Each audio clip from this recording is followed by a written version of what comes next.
परमपिता परमेश्वर, हम आपका दिल से धन्यवाद करते हैं आपके महान प्रेम के लिए, आपके उस कार्य के लिए प्रभु जो आपने हमारे उद्धार के लिए किया।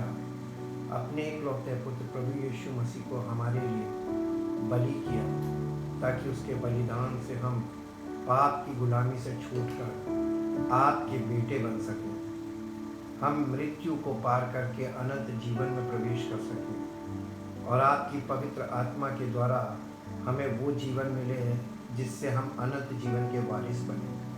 और आपकी महिमा हमारे जीवन से जब तक हम शरीर में जीवित हैं ऐसी प्रकट हो जैसी प्रकट होनी चाहिए, ताकि आपका नाम हमारे जीवन के हर क्षेत्र में महिमा पाए और हमारा जीवन आपकी महिमा का कारण बने। धन्यवाद के साथ हम इस प्रार्थना को आपके इकलौते पुत्र प्रभु यीशु मसीह के नाम से मांगते हैं, आमीन। Praise the Lord. जय मसीह की।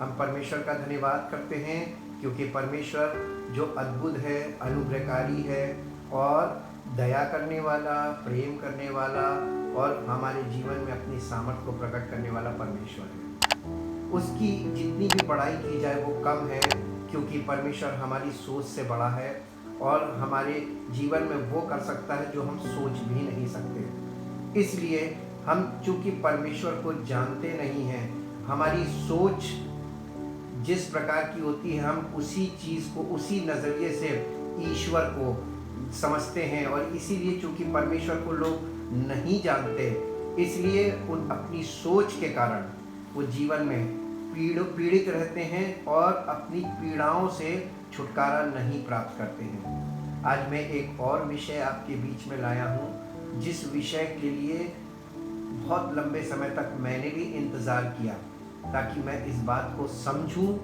जानूं और वो चीज़ हमारे जीवन में लाभदायक हो, हमारा जीवन परमेश्वर की सामर्थ प्राप्त करने वाला हो। आइए हम उस विषय की ओर चलते हैं जिससे हम प्रतिदिन अपने जीवन में परमेश्वर की अद्भुत सामर्थ को और पवित्र आत्मा के द्वारा प्राप्त करें। और पवित्र आत्मा का एक ही औजार है और एक ही माध्यम है जिसके द्वारा पवित्र आत्मा हमारे और सबके जीवन में कार्य करता है, और वो है परमेश्वर का लिखित वचन, वर्ड ऑफ गॉड।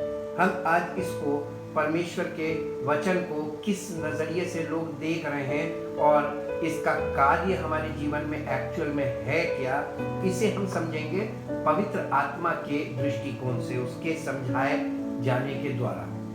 जिस प्रकार शारीरिक रूप से हिष्ट पुष्ट रहने के लिए संतुलित भोजन आवश्यक होता है, उसी प्रकार आत्मिक रूप से स्वस्थ रहने के लिए परमेश्वर का वचन अत्यंत आवश्यक है। जैसे भोजन हमको शारीरिक तौर पर स्वस्थ रहने के लिए और शरीर में ऊर्जा प्राप्त करने के लिए, ताकि हमारा शरीर कार्य कर सके, और जब हम कोई बहुत हैवी वर्क करते हैं तो हम और ज़्यादा अच्छी खुराक लेते हैं, अच्छी डाइट लेते हैं, जिससे हम वो हैवी वर्क करने के योग्य हमारा शरीर रहे। ठीक उसी प्रकार से परमेश्वर का वचन है जो आत्मिक है और वो हमारी आत्मा में बल देता है ताकि हम आत्मिक रूप से इस सक्षम हो, ताकि हम परमेश्वर को और उसकी सामर्थ को अपने जीवन में रिसीव कर सकें। जिस प्रकार भोजन शरीर को कार्य करने के लिए ऊर्जा या एनर्जी प्रदान करता है, ठीक उसी प्रकार परमेश्वर का वचन मनुष्य की आत्मा को ऊर्जा प्रदान करता है। अतः जिस प्रकार मनुष्य को भोजन आवश्यक है शारीरिक रूप में जीवित रहने के लिए, ठीक उसी प्रकार प्रत्येक व्यक्ति को आत्मिक रूप से जीवित रहने के लिए परमेश्वर के मुख से निकला हुआ वचन उसे आत्मिक रूप में जीवित रहने के लिए आवश्यक है। इसीलिए तो प्रभु यीशु मसीह ने कहा था कि मनुष्य केवल रोटी ही से नहीं परंतु हर एक वचन से जो परमेश्वर के मुख से निकलता है जीवित रहेगा। मत्ती रचित सुसमाचार के 4 अध्याय के 4 पद में इस प्रकार से लिखा हुआ है। लेकिन ये खाली मत्ती रचित सुसमाचार में नहीं लिखा, बल्कि ये लूका रचित सुसमाचार में भी लिखा है। ये दूसरे सुसमाचारी यानी दूसरे व्यक्ति ने भी इस बात की गवाही दी है कि यीशु मसीह ने ऐसा कहा था। कब कहा था? जब वो पवित्र आत्मा से परिपूर्ण होकर आत्मा के सिखाए से जंगल में गया था, यानी पवित्र आत्मा उसको जंगल में लेके गया था और वहाँ पे ताकि उसकी इब्लीस से उसकी परीक्षा हो, यानी वो इब्लीस के सामने परीक्षा के लिए हाजिर हो। और इसीलिए लूका रचित सुसमाचार में भी इस प्रकार से लिखा हुआ है, मत्ती 4:4 में भी लिखा है और लूका 4:4 में वही चीज़ लिखी हुई है। यीशु ने उसे उत्तर दिया, लिखा है। यीशु मसीह इस बात को कहाँ से बोल रहा था? व्यवस्था से बोल रहा था, क्योंकि व्यवस्था में ये लिखा हुआ है, मनुष्य केवल रोटी से जीवित नहीं रहेगा। यानी यीशु मसीह ने इसको आप भविष्यवाणी भी समझ सकते हैं। आत्मिक बातें भविष्यवाणी के रूप में हमारे जीवन में आती हैं ताकि हम उन्हें ग्रहण करें, समझें और उसके अकॉर्डिंग चलें, तो वो हमें जीवन देती हैं। इसीलिए उसने कहा था मनुष्य केवल रोटी से जीवित ना रहेगा और उसको आत्मिक भोजन भी चाहिए, यानी परमेश्वर का वचन।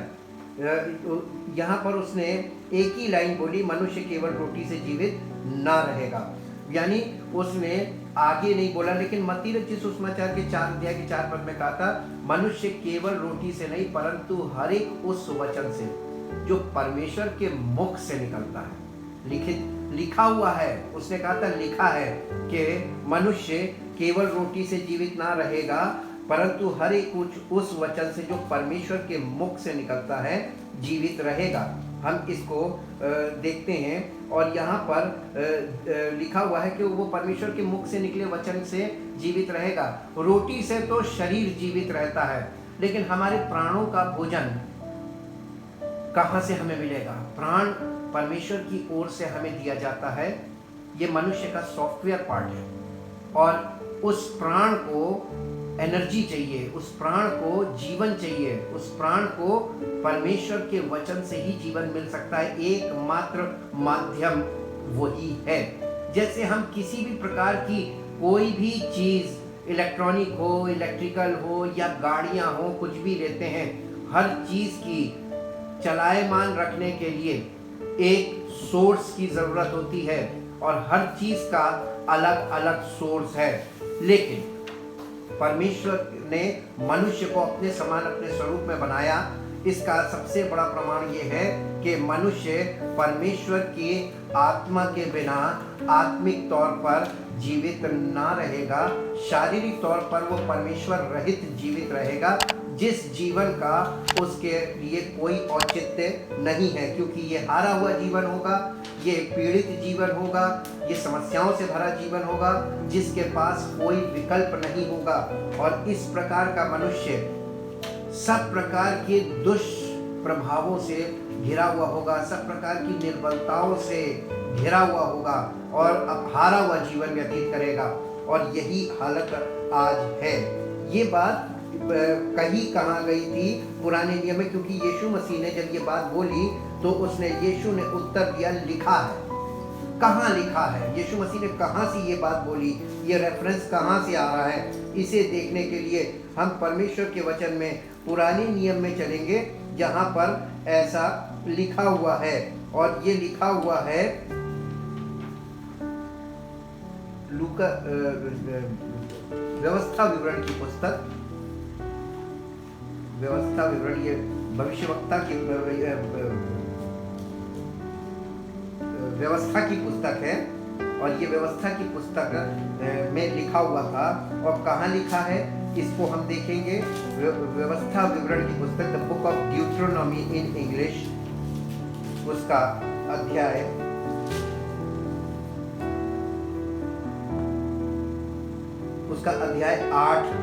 8 अध्याय में ये लिखा हुआ है। 8 अध्याय और उसके 2 पद से पढ़ेंगे। व्यवस्था विवरण 8 अध्याय उसके 2 पद से। The book of Deuteronomy chapter 8 verse 2 onwards. और स्मरण रख कि तेरा परमेश्वर यहोवा उन 40 वर्षों में तुझे सारे जंगल के मार्ग में से इसलिए ले आया है कि वो तुझे नम्र बनाए और तेरी परीक्षा करके ये जान ले कि तेरे मन में क्या है और कि तू उसकी आज्ञाओं का पालन करेगा या नहीं। उसने तुझको नम्र बनाया और भूखा भी होने दिया।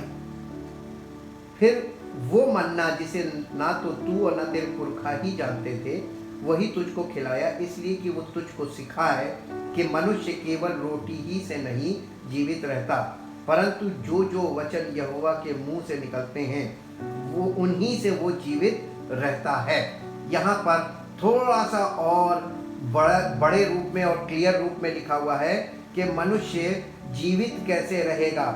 आज लोग जीवन की खोज कर रहे हैं, आज वो जीवन खोज रहे हैं जिस जीवन को केवल परमेश्वर ही देता है और परमेश्वर अपनी आत्मा के द्वारा वो जीवन देता है। क्या उस जीवन को आप प्राप्त कर सकते हैं अपने शरीर के द्वारा? जी नहीं, हम और आप अपने शरीर से वो जीवन नहीं प्राप्त कर सकते जिस जीवन की बात परमेश्वर के वचन में बताई जा रही है। परमेश्वर का वचन आत्मिक है, क्योंकि परमात्मा की बातें आत्मिक बातें हैं।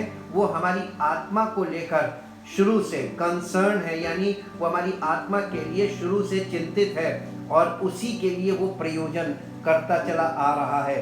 इसके the book of Deuteronomy chapter 8 verse, इसका वर्स 3 पढ़ेंगे। वर्स 3 चैप्टर 8 का, and he humbled you and allowed you to hunger and fed you with manna which you did not know nor did your fathers know, जिसे ना तो तू जानता ना तेरे पुरखा जानते थे, that he might make you recognize and personally know that man does not live by bread only। यानी रोटी के लिए वो मना नहीं कर रहा, रोटी जरूरी है लेकिन खाली रोटी जरूरी नहीं है। रोटी के साथ यानी शारीरिक भोजन के साथ मनुष्य को और एक भोजन की जरूरत है और एनर्जी की जरूरत है। That man does not live by bread only, but man lives by every word that proceeds out of the mouth of the Lord। यानी परमेश्वर के मुख से निकली हुए वचन यदि वो उसके हृदय में जाए, उसकी आत्मा में जाए, तो उसे अंदर से भी जीवन मिलेगा और भोजन से, जो शारीरिक भोजन हम करते हैं उससे हमारे शरीर को एनर्जी मिलती है, शरीर को भोजन मिलता है। लेकिन ये शरीर का भोजन हमारे लिए व्यर्थ ठहरता है जब हमारी आत्मा अंदर से सूख रही होती है, हमारा प्राण तड़प रहा होता है इस मिट्टी के बर्तन में, इस देह रूपी मिट्टी के बर्तन में। हमारे शरीर तो हमारा बलवान हो जाता है लेकिन आत्मा बिल्कुल मरी हुई होती है।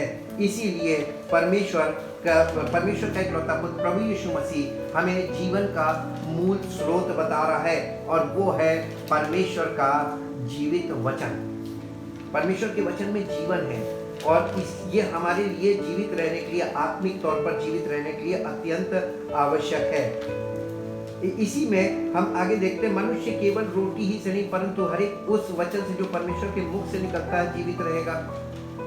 परमेश्वर के मुख से निकला हुआ वचन आज लोगों के लिए दुर्लभ हो चुका है। जिस प्रकार प्रत्येक व्यक्ति आज अपनी शारीरिक भूख के कारण परिश्रम करने के लिए बाध्य है, अर्थात सबसे प्रमुख कार्य जो मनुष्य अपने जीवन में करता है वो है अपने तथा अपने परिवार के लिए कार्य करना और भोजन का प्रबंध करना। शारीरिक भोजन से हमारा शरीर तो जीवित रहता है लेकिन प्राण जिसका भोजन आत्मिक है और वो आत्मिक भोजन परमेश्वर का वचन है और वो भी जीवित वचन, अर्थात परमेश्वर की आत्मा के द्वारा बोला गया वचन, वही हमारे प्राणों को जीवन देता है। पवित्र आत्मा परमेश्वर के वचन, पवित्र आत्मा परमेश्वर के वचन जो हम सुनते हैं, जब हम उन वचनों को ग्रहण करते हैं, पवित्र आत्मा के द्वारा हम परमेश्वर के वचनों को जो हम सुनते हैं, जब हम उन वचनों को ग्रहण करते हैं तो वचन को ग्रहण करने का मतलब है उन वचनों को मान लेना, जैसा कि पवित्र आत्मा कह रहा है। यदि हम उसकी आज्ञा मान लें तो परमेश्वर की सामर्थ हमारे जीवन में अवश्य कार्य करेगी, क्योंकि परमेश्वर मनुष्य नहीं कि झूठ बोले या बोलकर मुकर जाए। जो व्यक्ति परमेश्वर के वचनों का सुनने वाला हो पर जो वो सुनता है उस पर अमल ना करे, अर्थात उसे अपने जीवन में लागू ना करे, तो उसके जीवन में कभी भी परमेश्वर की सामर्थ्य प्रकट नहीं होगी। अतः परमेश्वर का वचन आत्मिक है और ये आत्मिक वचन ही हमारे प्राणों का भोजन है। इसलिए यीशु मसीह ने कहा था कि आत्मा तो जीवनदायक है, शरीर से कुछ लाभ नहीं।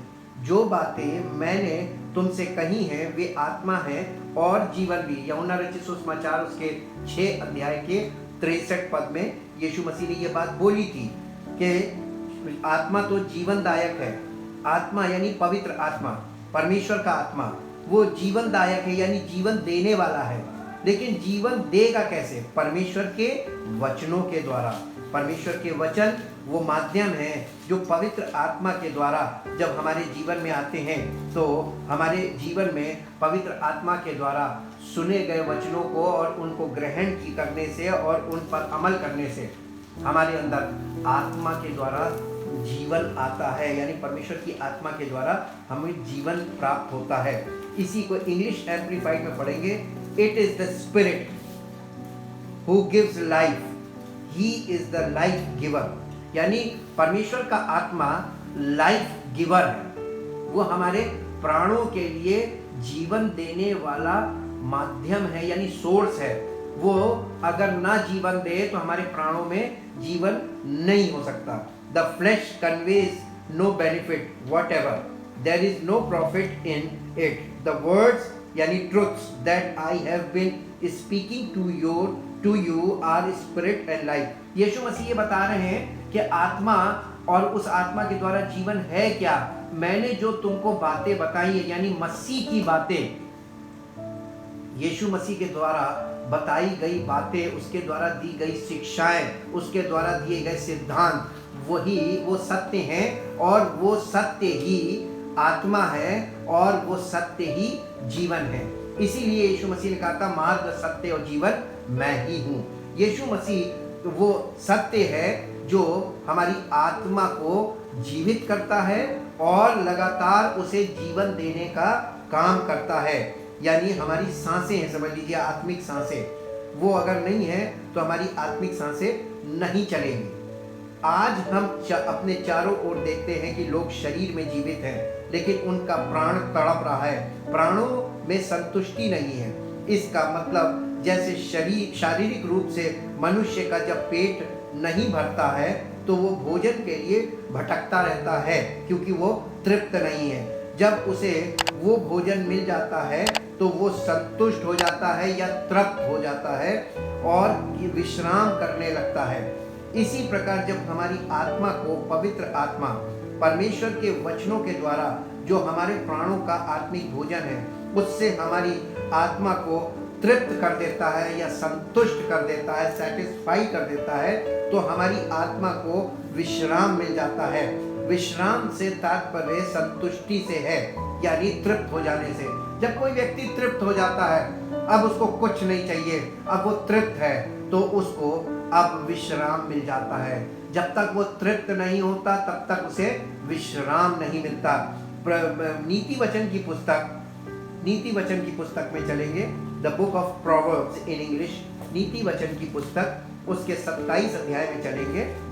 नीति वचन उसका 27 अध्याय और उसका 7 पद, यहाँ इस प्रकार से लिखा हुआ है, संतुष्ट होने पर मधु का छत्ता यानी शहद का छत्ता, मधुमक्खी का छत्ता जो शहद से भरा होता है, संतुष्ट होने पर मधु का छत्ता भी फीका लगता है। क्यों? क्योंकि तृप्त व्यक्ति को अब आवश्यकता नहीं है, इसलिए उसको कुछ अच्छा नहीं लगेगा। आज इंसान तमाम तरीके की शरीर की अभिलाषा, आंखों की अभिलाषा और जीविका के घमंड में क्यों फंसा हुआ है? क्योंकि वो संतुष्ट नहीं है और उसको कोई चीज, कोई भौतिक वस्तु, कोई व्यक्ति, किसी प्रकार का कोई भी कार्य उसे संतुष्टि नहीं दे सकता। और इसलिए आगे लिखा है, परंतु भूखे को सब कड़वी वस्तुएं भी मीठी जान पड़ती हैं। और ऐसा व्यक्ति जो असंतुष्ट है उसके सामने आप कुछ भी रख दीजिए, सब कुछ वो ग्रहण करेगा। मालूम क्यों? क्योंकि उसको क्वालिटी से मतलब नहीं है, उसको तो अपनी भूख मिटानी है, उसको तो हर चीज अच्छी लगेगी, क्योंकि आज आपको पता नहीं क्यों गलत चीजें भी अच्छी लग रही हैं, गलत तरीके अच्छे लग रहे हैं, गलत तरह से बोला गया वचन आपको अच्छा लग रहा है। इसका मतलब आपको संतुष्टि नहीं मिल रही है। अगर ऐसा हो रहा है, लंबे समय से आप परमेश्वर के वचन को सुन रहे हैं, लंबे समय से आप परमेश्वर के वचन को पढ़ रहे हैं, लंबे समय से आप परमेश्वर के वचन का प्रचार भी कर रहे हैं, लेकिन अभी तक आपको मन में संतुष्टि नहीं हुई है, मन में तृप्ति नहीं मिली है, इसका मतलब अभी भी आपको उस चीज की जरूरत है जो पवित्र आत्मा के द्वारा आपको अगर दी जाए तो आपको संतुष्टि आ जाएगी, आप तृप्त हो जाएंगे। और जब तृप्त हो जाएंगे तो आप विश्राम में होंगे। प्रभु यीशु मसीह हमारे लिए अर्थात हमारे प्राणों के लिए जीवन की रोटी है, अर्थात हमारे प्राणों को संतुष्ट करने वाला या तृप्त करने वाला है। यानी जैसे परमेश्वर ने वायदा किया था कि मैं आप चलूंगा और तुम्हें विश्राम दूंगा। कब कहा था? ये मूसा से कहा था परमेश्वर ने। ये बात भी व्यवस्था में लिखी हुई है। निर्गमन की पुस्तक उसके 33 अध्याय में चलेंगे। निर्गमन की पुस्तक और उसका 33 अध्याय, और 33 अध्याय में इस प्रकार से लिखा हुआ है। 33 अध्याय और उसके 14 पद से पढ़ेंगे। यहाँ पर लिखा है, यहोवा ने कहा मैं आप तेरे साथ चलूंगा, मैं आप तेरे साथ चलूंगा और तुझे विश्राम दूंगा। विश्राम कैसे मिलता है? जब आपका प्राण तृप्त हो जाता है तब आपका प्राण विश्राम करता है। और परमेश्वर कह रहा मैं आप चलूंगा, तुम्हें विश्राम दूंगा। जब पवित्र आत्मा हमारे जीवन में आ जाता है तो वो हमारे प्राणों को परमेश्वर के वचन के द्वारा तृप्त कर देता है और हम संतुष्ट हो जाते हैं। अब हमें कुछ नहीं चाहिए, अब हम परमेश्वर की आत्मा की अगुवाई में चलने लगते हैं। हम शरीर से के अनुसार नहीं चल रहे हैं, अब हम परमेश्वर की, और इसीलिए परमेश्वर ने कहा था मैं आप चलूंगा तुम्हें विश्राम दूंगा। हमारा शरीर विश्राम करता है और परमेश्वर का आत्मा हमको परमेश्वर के राज्य में लेकर आगे बढ़ता है और उसकी उपस्थिति में लेकर जाता है। उसने उससे कहा यदि तू आप ना चले तो हमें यहाँ से आगे ना ले जा। ये कैसे जाना जाए कि तेरे अनुग्रह की दृष्टि मुझ पर और अपनी प्रजा पर है?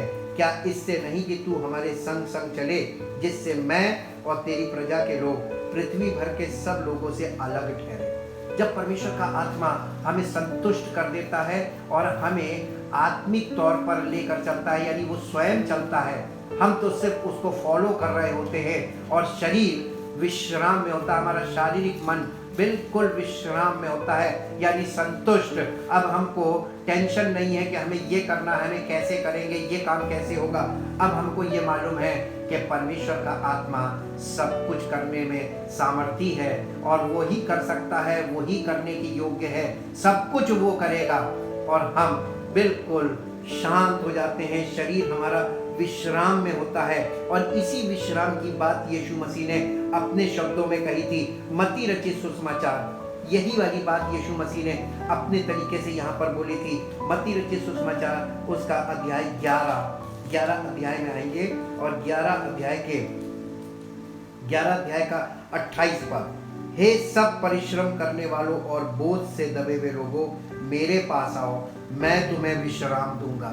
यीशु मसीह किस चीज के लिए बुला रहा है? यीशु मसीह आज हमें और आपको, सब लोगों को, समस्त मानव जाति को, ये ओपन इनविटेशन कहते हैं इसको, ये खुला निमंत्रण है। इसमें न जाति भेद है, न रंग भेद है, इसमें कोई छोटा बड़ा नहीं, इसमें सबके लिए ये निमंत्रण है कि हे सब परिश्रम करने वालों और बोझ से दबे हुए लोगों, मेरे पास आओ, मैं तुम्हें विश्राम दूंगा। मेरा जुआ अपने ऊपर उठा लो।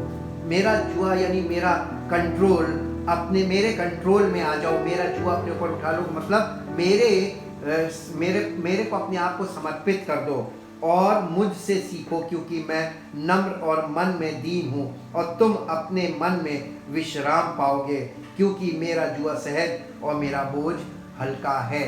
यीशु मसीह फिजिकल बोझ की बात नहीं कर रहा है, ना ही यहाँ पर फिजिकल परिश्रम की बात कर रहा है या शारीरिक परिश्रम की बात बिल्कुल भी नहीं की जा रही है। परमेश्वर का पूरा वचन उत्पत्ति से लेकर प्रकाशित वाक्य तक आत्मिक रूप से बात करता है, हमारी आत्मा के लिए है। और जब तक हम आत्मा में जीवित नहीं होते, जब तक हम आत्मा में हमारे जीवन नहीं होता, हम इन्हीं बातों को फिजिकल इंटरप्रिटेशन से जब देखते हैं तो ये बातें हमारी समझ से परे हो जाती हैं, क्योंकि परमेश्वर ने जिस वे में परमेश्वर ने बोला है उसी वे में ये हमारे जीवन में पूरी होंगी। उसने आत्मिक तौर पे बोला है तो ये आत्मिक तौर पे ही हमारे जीवन में पूरी होंगी। इसको हम इंग्लिश एम्प्लीफाइड वर्जन में चल के देखेंगे। The gospel of Matthew chapter 11 verse 28 onwards. यहाँ पर इस प्रकार से लिखा हुआ है, Come to me, all you who labor and are heavy laden and overburdened, and I will cause you to rest. And I will cause you to rest. मैं ऐसा करूँगा कि तुम्हें विश्राम मिले। हाँ, I will ease and relieve and refresh your souls. मैं तुम्हारे प्राणों को नया कर दूंगा, रिफ्रेश कर दूंगा, और तुम्हारे प्राणों में विश्राम आ जाएगा। मन बेचैन रहता है, हर समय परेशान रहता है, आपको भविष्य की चिंता सताती रहती है आपके मन में। हर एक व्यक्ति के मन में इस समय बहुत परेशानी है, उसके पास बहुत सवाल है, उसके पास बहुत से कारण हैं, उसके पास बहुत से तर्क है, उसके पास बहुत सी समस्याएं हैं जिनका उसको कहीं से हल नहीं मिल पा रहा है। और आगे 29 पद में लिखा, take my yoke upon you and learn of me, for I am gentle, meek and humble, lowly in heart, and you will find rest, यानी relief and ease and refreshment and recreation and blessed quiet for your souls. तुम अपने अपने प्राणों में शांति पाओगे, और तुम्हारा प्राण जो आज बेचैन है, परेशान है, वहाँ तुमको ऐसी शांति मिलेगी जो शांति केवल यीशु मसीह ही दे सकता है।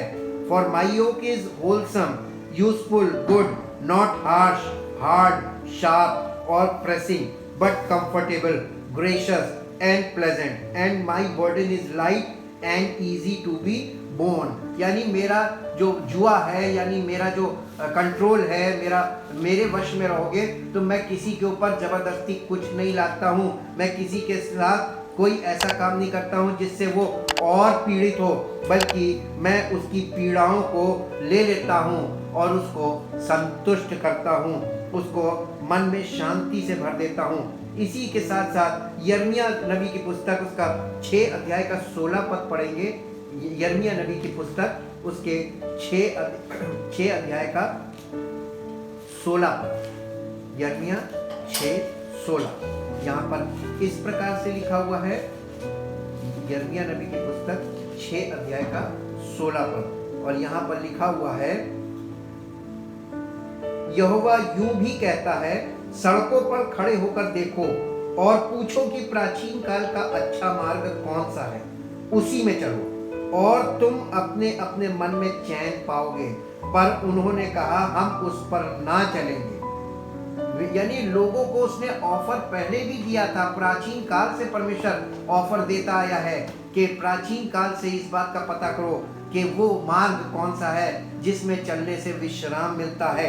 इसी बात को हम आगे बढ़ाते हुए हम परमेश्वर के वचन में यीशु मसीह की बातों को सुन रहे हैं। ये वो सत्य है जिसके द्वारा हमारे मन में विश्राम आता है, और इसी को आज परमेश्वर अपने वायदे के अनुसार उनको जिनका प्राण आत्मिक भोजन के लिए भूखा है, अर्थात जिन्हें परमेश्वर का वचन जो हमारा आत्मिक भोजन है उसके लिए लालसा रखता है, तो परमेश्वर अपने इकलौते पुत्र के द्वारा उसे तृप्त करके उसके प्राणों को विश्राम देता है।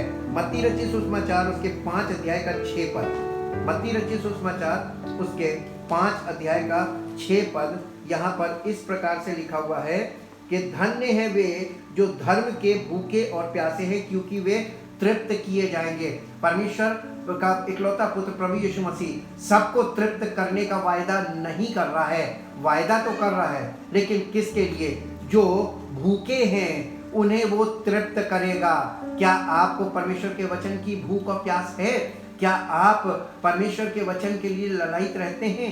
क्या आप परमेश्वर के उस आत्मिक वचन को जो पवित्र आत्मा के द्वारा प्राप्त होता है उसे पसंद करते हैं? उसमें आप समय व्यतीत करना पसंद करते हैं, उसे सुनना पसंद करते हैं, और आप जब सुनते हैं तो उसको पूरे मन से सुनते हैं, दिल से सुनते हैं, और वो बातें आपके हृदय पर प्रभाव डालती हैं? अगर ऐसा है तो आप भूखे लोगों को वो अच्छा लगता है, उसमें आनंद आता है, लेकिन जो भूखा नहीं होता है, तो इसीलिए लिखा है जो संतुष्ट व्यक्ति को मीठी वस्तु भी कड़वी जान पड़ती है, लेकिन भूखे को कड़वी वस्तु भी मीठी जान पड़ती है। जब आप परमेश्वर के सत्य हमेशा कड़वा होता है, लेकिन अगर भूख होगी तो ये सत्य आपको मीठा लगने लगेगा। जब आपको परमेश्वर का वचन सुनने की इच्छा करे और जब आप इच्छा से इसे सुने और इसकी कड़ी कड़ी बातें, उसकी डांट, उसकी बातों को वो आपको मीठी लगने लगे, अच्छी लगने लगे, उसमें आनंद आने लगे, तब समझिएगा कि आपके अंदर परमेश्वर के वचन के प्रति भूख है। और जिसके अंदर भूख है उसे वो तृप्त करता है, और खाली तृप्त नहीं करता है, उसे वो आत्मिक रूप से विश्राम देता है उसके प्राणों को, और उसका प्राण विश्राम में पहुंच जाता है। इसी के साथ साथ भजन संहिता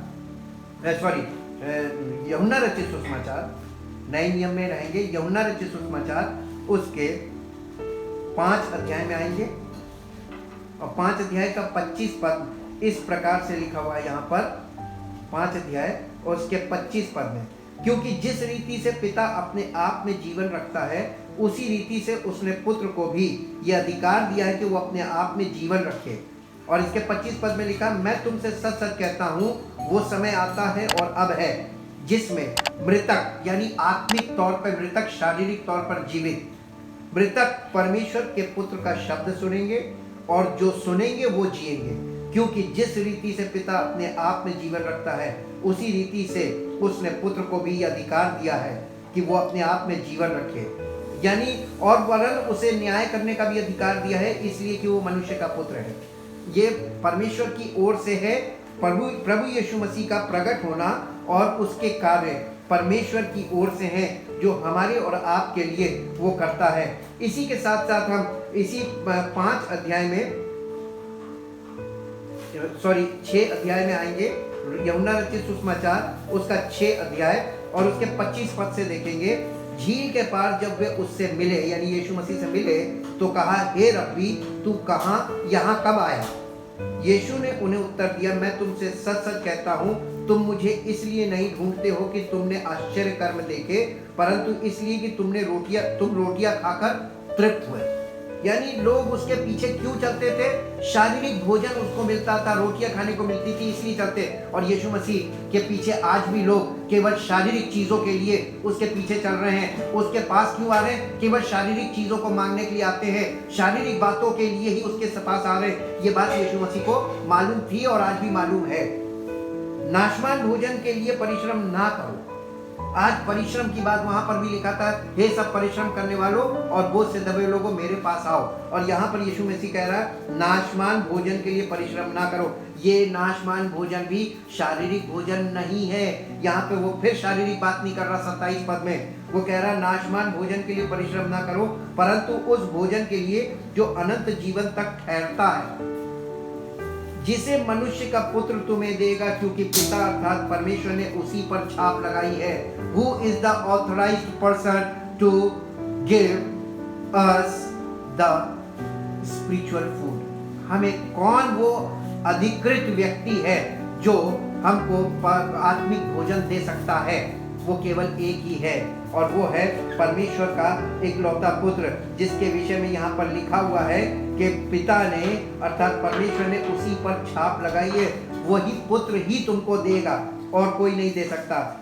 यानी यीशु मसीह अगर हमको अपनी आत्मा के द्वारा, यानी पवित्र आत्मा जो मसीह का आत्मा है, उसके द्वारा अगर हमको आत्मिक भोजन ना दिया जाए, तो जिस प्रकार आज प्रचारक लोग आपको जो दे रहे हैं वो आत्मिक भोजन नहीं है, वो नाशवान भोजन है। उसके विषय में कहा, झूठी शिक्षा जो वचन की दी जा रही है वो नाशवान भोजन है, जिसके लिए परिश्रम किया जा रहा है। देने वाला भी कर रहा है, लेने वाला भी कर रहा है। यीशु मसीह उन सब को आज कॉल दे रहा है कि नाशवान भोजन के लिए परिश्रम ना करो, परंतु उस भोजन के लिए जो तुम्हें अनंत जीवन तक पहुंचा सकता है, अनंत जीवन तक तुम्हारे अंदर ठहर सकता है, तुम्हारे प्राणों में। आइए हम अपने आप को परमेश्वर के आगे उसके इकलौते पुत्र के बलिदान के द्वारा समर्पित करें, ताकि वो बलिदान के द्वारा हमें उद्धार मिले और पवित्र आत्मा का दान मिले, और वो पवित्र आत्मा हमें परमेश्वर की आत्मिक बातों में तृप्त करे,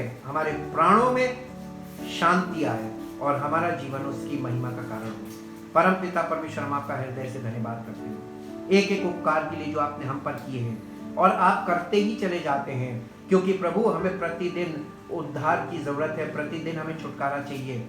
आज किसी बात से तो कल किसी बात से, हमें हर समय छुटकारा चाहिए और इसीलिए हमें उद्धारकर्ता की जरूरत है। अगर उद्धारकर्ता हमारे पास साथ है तो हमें हर कदम में उद्धार प्राप्त होता रहेगा, हर मसले में उद्धार प्राप्त होगा, हर बात से उद्धार प्राप्त होगा, ताकि हमारा जीवन परमेश्वर की महिमा का कारण हो और सारा आदर सारी महिमा उस महान परमेश्वर को मिले जिसने हमारे लिए ऐसा प्रयोजन किया है। उसी की महिमा परंपार, उसकी सामर्थ महान। धन्यवाद के साथ इस प्रार्थना को आपके इकलौते पुत्र प्रभु यीशु मसीह के नाम से मांगते हैं, आमीन। परमेश्वर आपको आशीष दे। Praise the Lord.